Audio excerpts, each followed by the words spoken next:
Is it better to click 1 or 3 times on a search result? Well, it depends.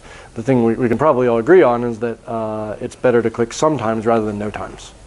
The challenge about that is it's a failure-focused metric. So the lack of clicks is only indicative of when you failed. Ideally, what you're measuring would also would give you some measure of the times you succeed, the times you fail, the times you're okay, and give you a composite of that. So those are hard metrics to get. The best one in the industry is not deployable at scale, but makes sense to people. It's you ask somebody after they did something how long they thought it took. And if they overestimate, it was hard and painful. And if they underestimate, then it was easy and fun. Time flies when you're having fun.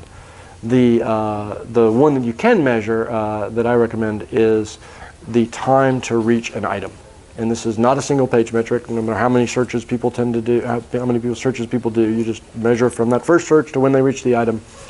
And some people are going to look at one search result and look at all 50, and some others are going to do three query refinements before they ever scroll down the page.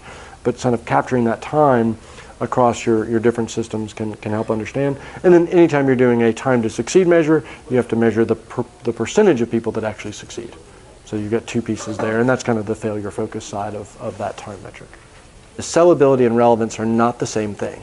And I'll tell you my gut on this. My gut is that a lack of relevance is a negative for conversion. The degree of relevance is actually a fairly small predictor of conversion, right? Like there's this notion of sellability and desirability, which is really what's happening in the e-commerce environment. Relevance is a necessary but not sufficient condition. And so I haven't actually done the work to absolutely prove that the relevance scores are only meaningful in the absence of negativity, right? So you're get rid of irrelevance and you don't have to worry about relevance. I don't think it's quite that extreme. But in the e-commerce world, there's certainly multiple components beyond relevance. I think relevance is a foundational piece.